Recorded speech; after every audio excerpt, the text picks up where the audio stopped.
Hey, Jasen Rice here with another Lotparty Quick Tip.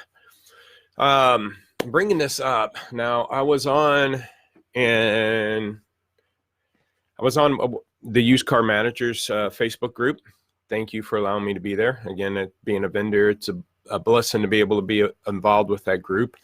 This is on my personal Facebook, but I'm going to share this on that group also. But there's been a lot of talk. Matter of fact, I was just at a conference, Used Car Week conference, had dinner with some actually people that work the auctions and some dealers and everything.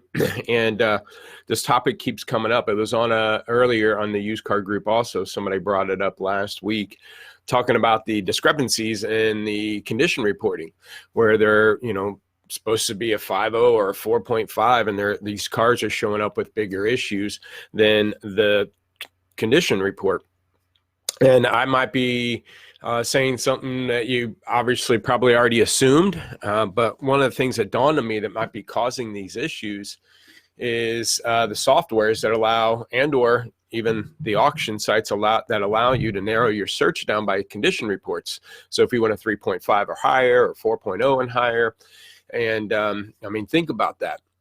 When there's less people standing at the lanes, and I'm saying this as an estimate or guess, there's probably more people bidding on lines, maybe not as many people showing up as the lanes, because when you go to the lane, you got a chance to touch, feel the car. If it's a 4.0 or 4.3 or 4.5, whatever, but you go see the car, touch it, feel it, and see it coming through the lane, you might also catch some of the things that the condition report didn't get. But as you're bidding cars online, you're not catching those things.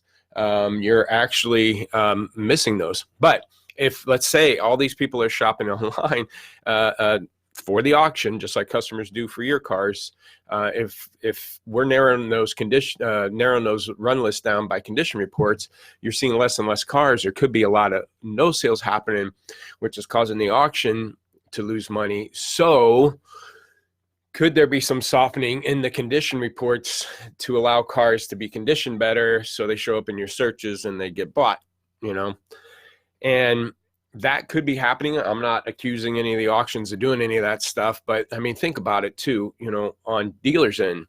Think about CarGurus. And I bring up that side because it allows you to go edit the back end, and you need to add features to your cars to make your price go from good to great or fair to good by adding certain features that your car has. Now, I've also known that dealers have added a bunch of features that the car didn't have, so it can go from a fair to great ranking.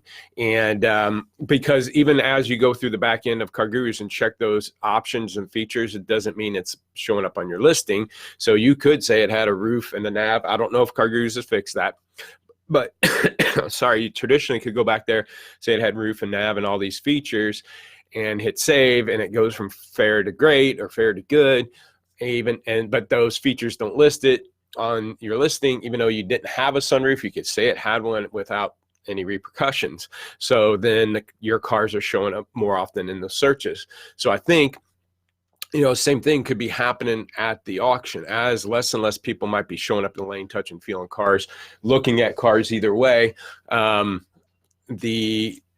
Through the auction, but more people are online doing it.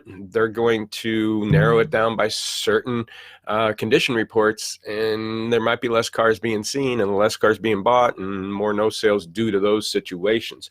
Again, this is a speculation. I don't know of those things, but that was the obvious thing as we were talking to a couple other people, that's probably what's happening. So I don't have an answer for that. But obviously, it's something that happens, but also, dealers tend to do that sometimes on their listings too, if they can get away with it, especially now the way these sites rank your cars, which again, isn't fair. So that might be happening. Push and keep pushing back on these arbitration, keep fighting these to try to get them fixed. But then again, as you narrow down your searches, you're going to find less cars some guys didn't mind having a little bit rougher cars just to have a little bit of service revenue and be able to buy it a little bit cheaper. So, it's just going to be a balancing act between the auctions and you guys buying online to find that fair balance, just like when you're manipulating these sites. I didn't say manipulating, but recategorizing your cars on these sites, you're going to have to find that fine balance, because if you stretch the information on the car and you're getting upset customers, you got to stop doing that. And again, I'd be fully transparent and disclose. But also, real quick, I got these first 30 wristbands. I got a ton of them. If anybody wants them, I'll ship them out to you. I think I owe some people. If you haven't got any, let me know. I had a big list that went out, but I got a ton of these things. And again, they say first 30 on them, and that's allowing you and your team to focus on that first 30. You get 60-70% of your sales out in the first 30 days. You're going to increase your gross and volume. You get your team to wear these throughout the day to remind them of what they need to be focusing on, because it makes you get a good turnaround time, pricing effectively out the gate, stocking the right cars. It's just a whole trickle down effect. So if you like some wristbands for your team, just let me know. Hope this was helpful. And if you want a free evaluation, lotpop.com. You can get a free inventory evaluation. We'll break down maybe your listings, your descriptions, your photos, things that you could be working on, pricing strategies, but also kind of go over the information that we do. I'm going to post this on YouTube. If you see it on YouTube, up top, I'm going to put a link to additional tips. And down here, you'll be able to see a link where you could subscribe. So subscribe to that. You'll get notified anytime this happens. I throw them up on podcasts, so you can listen to them on iTunes or any of the podcasts. So hopefully this is helpful. See you next time.